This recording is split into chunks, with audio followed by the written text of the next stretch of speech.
Pero ahora sí, faltando solamente 10 minutitos como para dar finalizado este programa, no nos olvidamos, estamos en comunicación telefónica con el columnista de Economía, Alejandro Otero. ¿Cómo estás, Alejandro? Te hablan Gabriela Corral y Pedro Domínguez. ¿Qué tal, Gabriela? ¿Qué tal, Pedro? ¿Cómo están ustedes? Todo bien. Contanos un poco. Sí, la pregunta inicial. Todos los medios hegemónicos están hablando de la inflación tanto porcentaje, de vez en cuando lo bajan, de vez en cuando lo suben, según distintas portadas donde lo veamos. Pero ¿cuál es la realidad, Alejandro? Y mira, Pedro, la realidad depende para quién. Lo que tenemos es un índice de precios al consumidor que hizo conocer en el día de ayer el Instituto de Estadística y Censo, el Instituto Oficial, y nos dice que la inflación de abril fue 2,6%, es decir, que los precios minoristas durante el mes de abril crecieron 2,6% respecto de el mes anterior.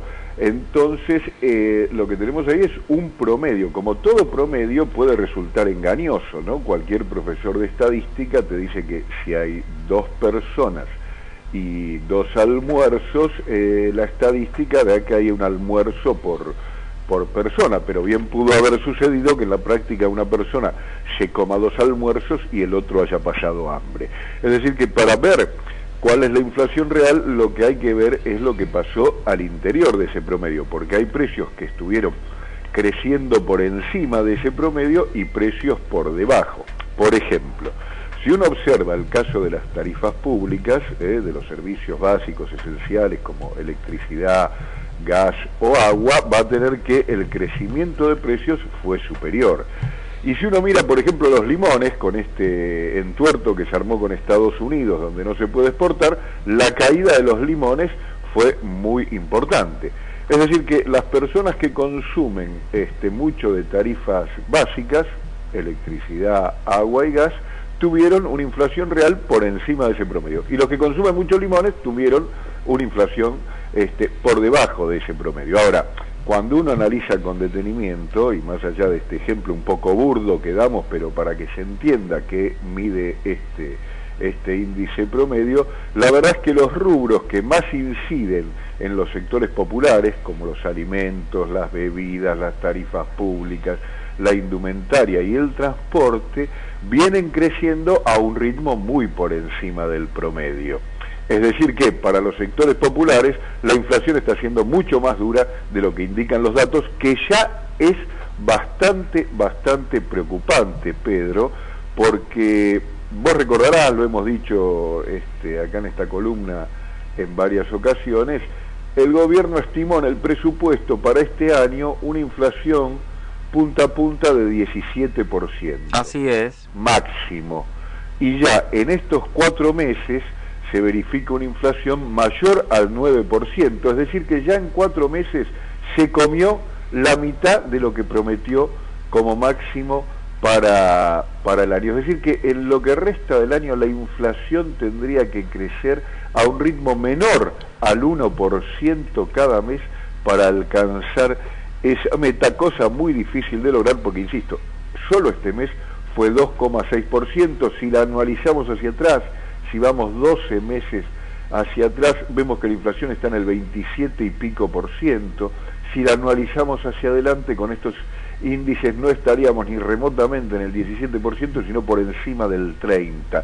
Es decir que estos índices promedio ya son suficientemente preocupantes, desmienten los pronósticos del gobierno y plantean a los trabajadores que tienen paritarias por delante desafíos muy importantes, porque ya solo recuperar lo perdido, insisto, 12 meses hacia atrás, 27%, establece un piso de negociación bien alto contra el 17 que promete el gobierno, es decir que mirando la inflación histórica hay 27, mirando la que promete el gobierno 17, es decir hay 10 puntos de diferencia entre lo que dice el gobierno y la realidad para los trabajadores que tienen que sentarse a paritaria, así que esto anuncia o permite preanunciar negociaciones difíciles, duras y probables conflictos, ¿verdad, Pedro? Antes de pasar a la siguiente pregunta que va a ir respecto al dólar, quería hacer una aclaración respecto a lo que vos dijiste, Alejandro, con el tema de los limones también. Viste las redes sociales, toda esa enfatización que está realizando hoy por hoy el gobierno, ¿no es así? Sí, sí. Bueno, de este modo se ha viralizado el día de ayer vía Instagram, Snapchat o como quieran llamarlo, una serie de cajones de limones que hablan los limones y te dicen, al fin nos vamos a Estados Unidos. Sí, a ver, es muy interesante, si vos querés, Pedro, Gabriela, déjame detenerme un minuto ahí para que veamos cómo operan los precios en la Argentina de los productos exportables. El limón cayó 22% en el mercado interno, 22%. ¿Cómo se explica eso? ¿Hubo un déficit o un exceso de producción? ¿Cambió la demanda interna? Es muy poco probable. La única explicación es que no se puede exportar más a Estados Unidos. Como no se puede exportar más a Estados Unidos, los productores, que tienen que recuperar la inversión y generar alguna utilidad, venden en el mercado doméstico a precios razonables. Cayó 22% porque antes el precio del limón era delirante. ¿Por qué era delirante el precio del limón? Porque de esa manera generaban saldos exportables, es decir, se consumía menos limón porque la gente no compraba limones a ese precio, entonces los saldos se exportaban al exterior a valor de dólar. Entonces, los precios de los alimentos en la Argentina, cuando no hay retenciones, tienen ese comportamiento. Si son exportables, se alinean a los precios internacionales, siendo muy caro para los argentinos, lo cual constituye una paradoja, que un país que es productor esencial de alimentos a costos baratos y competitivos a nivel mundial, tiene alimentos caros. ¿Por qué los tiene caros? Porque el productor y el exportador quieren ganar lo mismo y cobrar lo mismo para el mercado interno que al mercado externo. Si no hay retenciones, los alineamientos de precios son inmediatos, como lo vemos acá con el limón. ¿Qué pasó? Trump cerró la exportación de limones y entonces los productores, antes de tirarlo, lo venden ¿a qué precio? A un precio razonable. Cayó, insisto, 22% el precio del limón producto de esta situación y permite ejemplificar muy bien, lo recomiendo a quienes dan clases sobre el comportamiento de los exportables argentinos y de los alimentos y por qué tienen que existir retenciones cuando las diferencias de tipo de cambio son muy grandes, para evitar que los argentinos, insisto, país productor de alimentos, tenga que consumir alimentos a precios irrisorios que no tienen nada que ver con su estructura de costos, pero sí con la tasa de ganancia que prefieren ganar los exportadores. Y para finalizar, Alejandro, y agradecerte nuevamente por los minutos, quiero que me cuentes el dólar, sube, baja, parece un trampolín a veces y a veces un tobogán.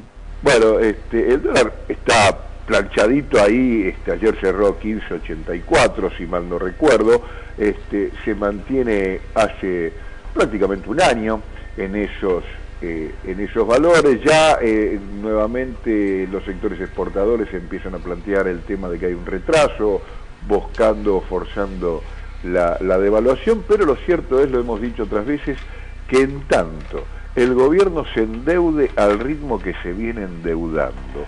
Ayer colocó bonos por 2.700, casi 2.800 millones de dólares y coincida la fecha de las exportaciones y la liquidación de las divisas, como sucede habitualmente en abril y mayo, lo que hay es una superabundancia de dólares, insisto, en gran medida por el endeudamiento, y las tasas domésticas sean las tasas de interés muy altas como las que viene ofreciendo el Central, es muy rentable colocar financieramente en pesos y ganarle al dólar, que está planchado y por lo tanto no hay una gran demanda de dólares, o la que hay es perfectamente satisfecha por la excesiva cantidad de dólares o la oferta que hay producto del ritmo de el endeudamiento y la liquidación de divisas. Así que razones económicas financieras de mercado para que el dólar se mueva no hay en la Argentina. Lo que hay son razones fuertemente especulativas para que se mantengan los valores que están, dadas las tasas en pesos, y Esto sí, por supuesto, es absolutamente insustentable y en algún momento esto va a tener, como suele decirse, un ajuste. ¿Cuándo? Es difícil de prever, pero es poco probable que el dólar sufra un ajuste importante antes de las elecciones, porque eso se traduciría en fuerte inflación, pero es muy difícil de prever que se vaya a sostener en estos valores después de las elecciones, dependiendo cuál sea el resultado electoral, será el ritmo de aceleración o no del dólar. Pero esas son razones políticas que hacen al precio del dólar. Desde el punto de vista del mercado, en términos de oferta y demanda, hoy lo que hay en la Argentina es exceso de oferta de dólares, insisto, por el brutal y acelerado endeudamiento que lleva el gobierno, inyectando dólares en el mercado doméstico, y una orientación hacia las colocaciones en pesos, dadas las tasas de interés elevadas que ofrece Central y que empiezan a despertar críticas ya desde muy diversos sectores, incluso al interior del propio gobierno. Alejandro, te agradecemos cordialmente los minutos que nos otorgaste y nos encontraremos el próximo jueves. A ustedes, nos vemos el jueves. Nos vemos. Le decimos a todos los oyentes, estábamos en comunicación telefónica con Alejandro Otero, columnista económico.